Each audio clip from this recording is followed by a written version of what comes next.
Hey guys, today I'm going to introduce you to a new segment on the YouTube channel where we're going to go section by section into Leonard Peikoff's book, Objectivism, the Philosophy of Ayn Rand. Stay tuned.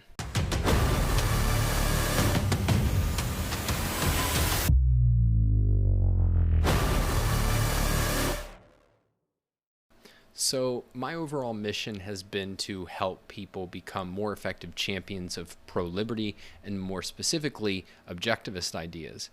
And obviously my focus has been on the communication and persuasion aspect of that.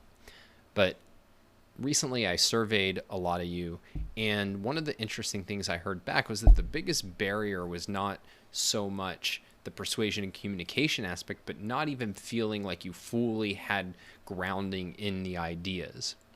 Now, the number one thing that I recommend to people who want to advocate for ideas, specifically objectivist ideas, is to participate in the Ayn Rand Institute's Objectivist Academic Center. And I still stand by that, but number one, not everybody can get into it. Number two, not everybody has the time for it. You can buy your way in, but that's pretty pricey. And even people who've been through it really want to reinforce what they've learned there.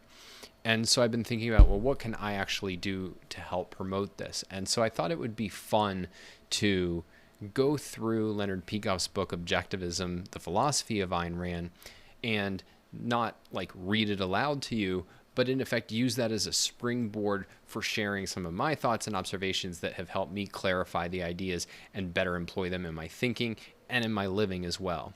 So that's the plan. We're going to go through right now we'll see how it works out, but the idea is go through each section. And again, I'm not going to recap everything that's in there, but use that as a springboard for some further thoughts or a different way of looking at things or phrasing things that I found really helpful and compelling. I should definitely say most of what I'm going to bring to the table here is not necessarily like new insights or integrations. A lot of the stuff are things that I learned from the OAC, that I learned from working with people like Onkar Ghate and spending hours talking to people like Greg Salmieri and going through all of the various courses and lectures, and certainly just reading deeply in Ayn Rand. So I'm not claiming necessarily a lot of originality here, but hopefully it will be really useful as sort of synthesizing and reinforcing things that you may have read and then helping you get more out of a rereading of Objectivism, the Philosophy of Ayn Rand.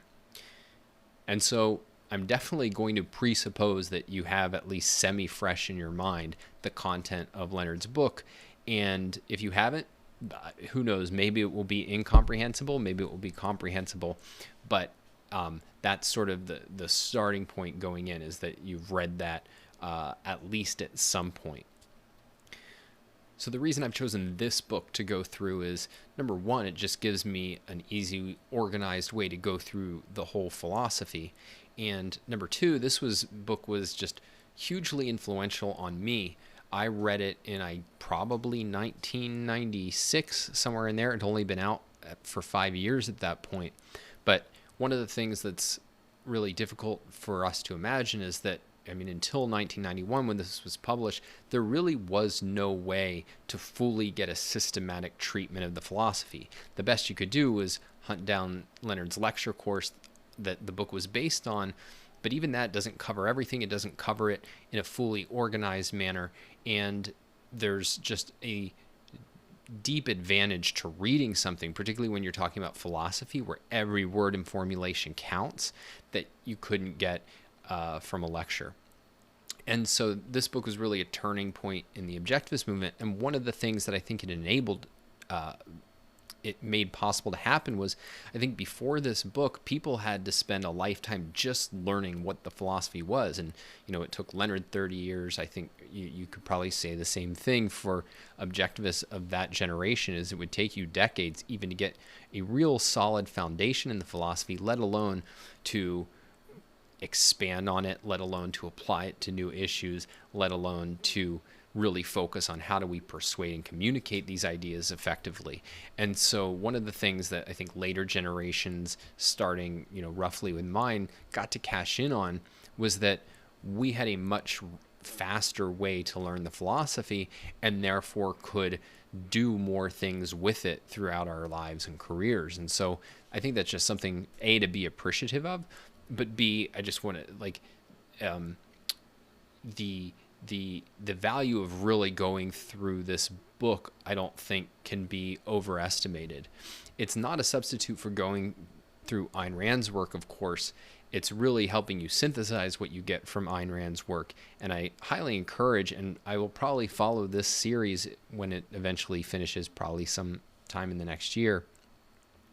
I'll probably follow it up with going through some of her works, because one of the things that Leonard deliberately does in Opar, which is the acronym for Objectivism, the Philosophy of Ayn Rand, one of the things he does is he deliberately takes out everything that's not philosophy. And one of the major things that you lose in that is you lose Ayn Rand's like psychological knowledge and much of her kind of criticisms of other views, and those are deeply empowering. And in the end, I think you can't have a full separation of psychology and philosophy, particularly if you're talking about how to integrate it into your life and to understand the world. I think it was right that Leonard did it that way, or at least I totally get why he did it. In part, he was a philosopher, not a psychologist. But if you want the full power of Ayn Rand, I think you need to bring in those other elements. And certainly, of course, you can't dispense with the fiction, which is really going to embody these ideas and brings in many elements that you can't fit into just a straight nonfiction philosophic treatise.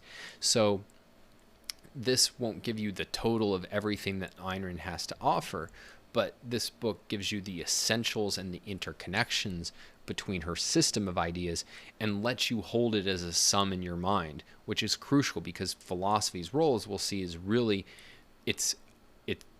the full system is what gives any individual element its justification and its power. So this is why I think going through this particular book just pays really high dividends. And also, I mean, if you take something like Atlas Shrugged, Gregory Salmieri, and who did he do it with? I'm forgetting. Was it Ben Bayer? I apologize, guys. They actually went through the novel chapter by chapter in a really amazing course. So that's already been done. So I figured I would do something a little bit different.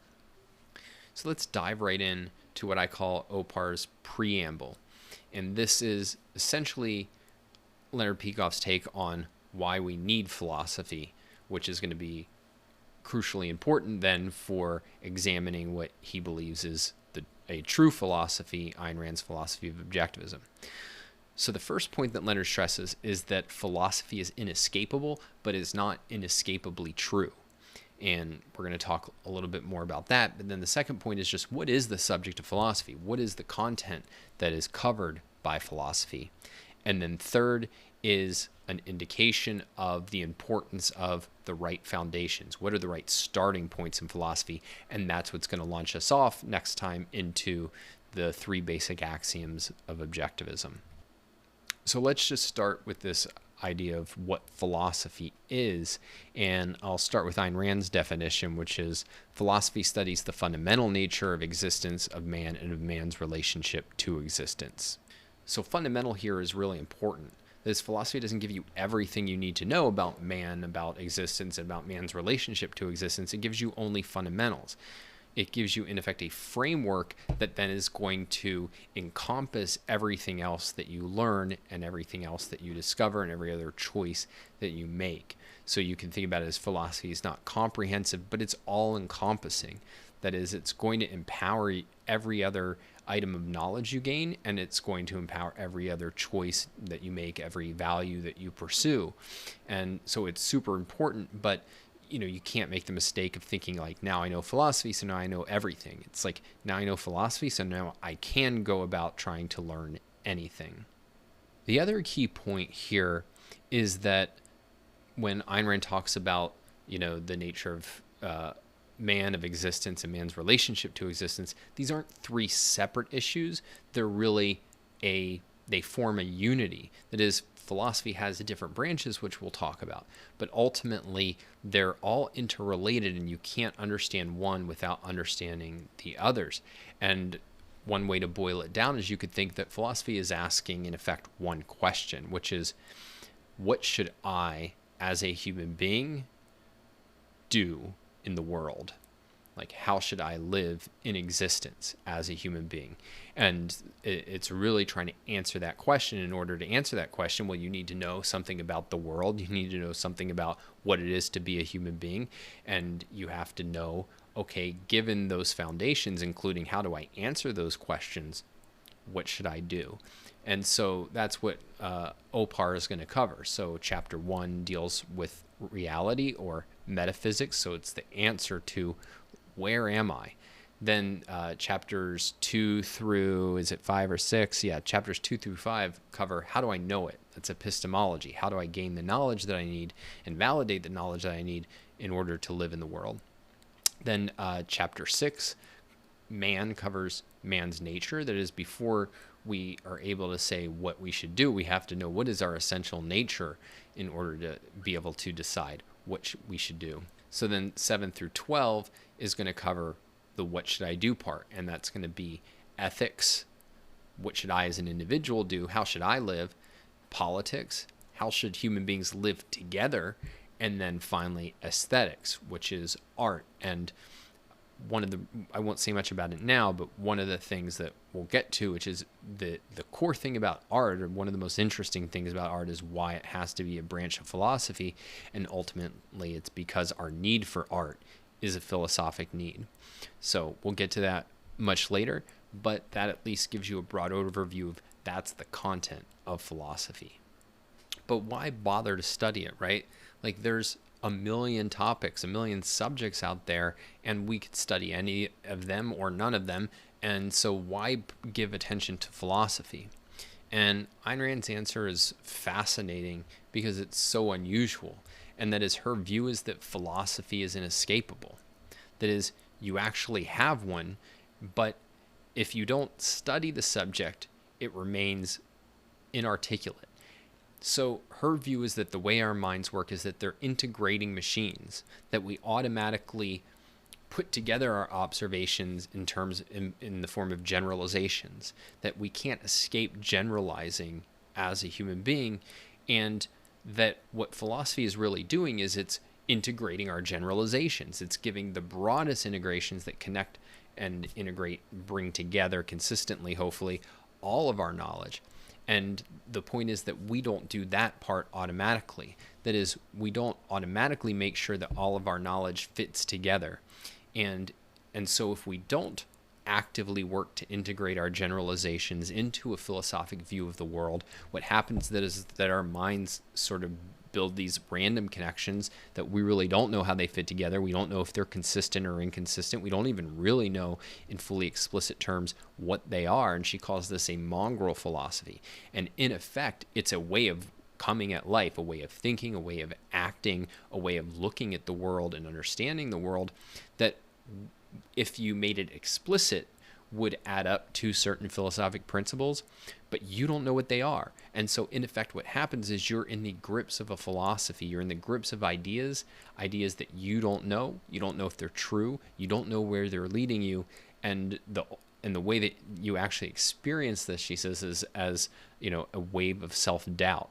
And of course, like, that makes total sense, right? Like, imagine that you're governing yourself. If you've ever been like in an unfamiliar room, like a hotel room, and it's pitch dark and you wake up in the middle of the night and you have to get like to the bathroom or something, like, you're walking around bumping into things and it feels unsettling. You feel anxious and uneasy. And imagine, like, what she's saying is, in effect, without a philosophy, that's how you're going through life. You're going through life in the dark and you don't know what you're going to bump into next. And so what philosophy is really going to do is it's going to help turn on the light. So if we don't study philosophy in a real sense, we are out of control. Now, what's Ayn Rand's evidence for this? Well, in her speech, Philosophy Who Needs It, which Leonard quotes from, she gives as her main piece of evidence catchphrases. That is, these kind of philosophic statements that people resort to. And when do they resort to them? Well, they resort to them when they feel the need to offer final justification or ultimate justification. The idea is, I need to account for my ideas, my choices, my values, and basically say, that's it. There's no asking why. There's no pushing me further. I've got an answer. And so then you get catchphrases like, who can be so sure? Nobody can be sure of anything. And this is how you actually see philosophy arise. When you started to get like a large like interaction between people from vastly different cultures, suddenly things that seemed like settled issues, like things that didn't need a final justification because we all just knew that they were true, were an open question. Like now it was a real question of, well, what are the right gods to pray to? What are the right rituals to observe? What things are right and wrong? I remember I lived in Japan for 2 years when I was a kid because my dad he was a Navy jet pilot. And one of the things that was so striking to me is things that you thought were kind of just givens, like, about which side of the road to drive on, or about how far you stand from somebody when you're having a conversation, or about what's polite when you're, drinking soup. Is it okay to slurp it, or so on? All of these things that just seemed like givens turned out they were really assumptions, and assumptions that could be questioned, and there could be different answers. And what philosophy arises when they see that deeply important issues are actually assumptions, and that those can be questioned, and that different answers can be given. And so the question is, well, what is the right answer? And so that's actually how I think about philosophy myself. As I think about it as, we are inherently making assumptions about how we know what we know, about the kind of world we live in, about right and wrong. We're making these assumptions. And so what philosophy gives us the ability to do is identify those assumptions, bring them into conscious focus, and think about them, deliberate about them, consciously evaluate them so that we can get assumptions that are true. And so what I want to highlight here is that we can't escape that. We can't escape the fact that we're making these assumptions. All we can do is decide to empower ourselves by thinking them through, or by just being in the grips of ideas that are going to lead to wherever we don't know. And so if you want an analogy, why study philosophy? It's not the same question as like, why study sailing, right? Because why study sailing? Am I even going to go sailing? Well, if yes, then maybe it's a good idea to know something about sailing. What philosophy is more like is, you're on a boat, you can't get off, the water, the seas are rough and choppy, and like, are you going to continue just sailing by the seat of your pants? Or are you actually going to learn how to sail so that you have as much control as possible? And so that's what Ayn Rand is really saying, I think, in Philosophy Who Needs It. It's, you're on that sailboat. And so you can either keep going by the seat of your pants and have no clue where you're going, or here's a map, and here's some lessons on how to pilot a ship. And wouldn't that be really useful to have? Yeah, it really would. And so that's how Leonard is setting up Opar, is saying, like, you have a philosophy, and so it pays dividends to study it. And of course, the assumption of his book is that to study philosophy is to study objectivism, because objectivism is a true framework, a true philosophic framework for thinking, for living. So one thing that is worth mentioning here, and certainly it made a big impact on me when I heard it, was I mentioned that the big piece of evidence for the inescapability of philosophy that Ayn Rand gives in her speech, Philosophy Who Needs It, which is reprinted in the book, Philosophy Who Needs It, is that we resort to philosophic catchphrases, that we feel the need to justify things and give ultimate justifications for them, and that illustrates that we do need philosophy.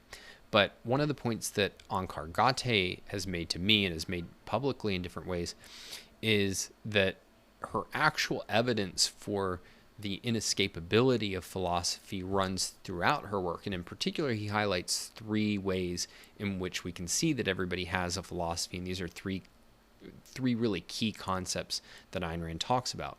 So one is the concept of sense of life, which is about our implicit metaphysics, our implicit view of the basic nature of the world. 2 is psychoepistemology, which is in effect the functioning epistemology, like how we actually attack ideas, whether or not we have an explicit view of what we think is legitimate forms of knowledge. And then finally, self-esteem, which is how we morally evaluate ourself. And and I found this really useful at like seeing just the inescapability of philosophy and then the cash value for studying philosophy, because the way that philosophy as a science should work, like if you're thinking about in a healthy culture that takes philosophy seriously and that takes human flourishing seriously, the way that it should work is that you're in effect developing this mongrel philosophy. You're developing a sense of life. You're developing a psychoepistemology. You're developing self-esteem or the lack thereof. You're passing judgments on yourself automatically throughout your childhood and into adolescence. And it's in adolescence when you're now at the stage where you can start thinking abstractly about these issues. And what you should be doing with philosophy is not just sitting down and what did Plato say about this and what did Aristotle say about that. What you're really should be doing is identifying your own philosophy. That is the philosophy that in effect is the philosophy that is in effect the articulated version of what you naturally have or what you've come to have over the course of your life, and then evaluating that and thinking about, does this really make sense? And unfortunately, one of the ways that philosophy, I think, goes bad is that a lot of bad philosophies, Ayn Rand talks about them as systems of rationalization. This is in Philosophic Detection. And this is a really profound point, that what often happens is that people who grow up to be philosophers, just take their mongrel philosophy as a given. And then what they do is seek to provide justifications for it and say, yeah, this is a right philosophy. Whereas what you actually want to be doing is studying, bringing to the surface, yeah, this is my implicit philosophy, but then thinking rationally, like, is this true? And this is one of the great assets of a philosopher like Ayn Rand, is that you in effect have epical geniuses who define systems of philosophy, point to the flaws in alternative systems. And so that's really what you should be doing with philosophy, is it's really rooted in understanding yourself and your role in the world and what you want to do with your life. And by recognizing that you have this internal philosophy and that you're trying to evaluate that and figure out what's right about it, what's wrong about it, it's so much focused on how to live. It's so connected to who am I and what do I want to become in my life, that it saves you from a lot of the errors, which I think we'll probably talk about through this course, which come really from treating philosophy as a game and treating ideas as a game. Whereas if you see, yeah, I have a philosophy and I'm trying to articulate it and I'm trying to evaluate it because it's going to impact my life in deep, ongoing ways, then it puts you in a much healthier attitude towards philosophy, a much healthier relationship with philosophy. And so I'm not going to go too much into that. Onkar goes deeply into it in an essay in the Blackwell Companion to Ayn Rand about the idea of self-made soul. And I highly recommend that, because I think it'll give you a deeper appreciation for this idea that philosophy is inescapable. Our focus is going to be, okay, whatever your internal philosophy is, now we're studying Ayn Rand's articulated philosophy, her system of philosophy, and that's what we're going to go through. And hopefully this will give you better tools to make it your philosophy, which doesn't just mean the one you give allegiance to, but the one that's embodied as much as possible in your sense of life, in your psychoepistemology, in the way that you gauge your self-esteem. Final issue today, starting points. So Leonard Peikoff ends the kind of prelude or the opening to this first chapter by talking about the importance of where you start in philosophy. Now, one of the points that he stresses before that is that philosophy is interrelated and that you can't just pluck a single idea out of the ether, that they're all connected. And so this really drives home the importance of, okay, well, if everything's interconnected and I can't answer that without answering this, and this depends on understanding this point, where in the world do you start? And so Objectivism gives a lot of attention to what are the right starting points. And Ayn Rand's not the only philosopher to do this. In fact, most philosophers, certainly most philosophers before the 20th century, paid a lot of attention to what is the right starting point and how do we justify that. And if you just think, one of the major ways that philosophers go wrong is at the start, is at the foundations.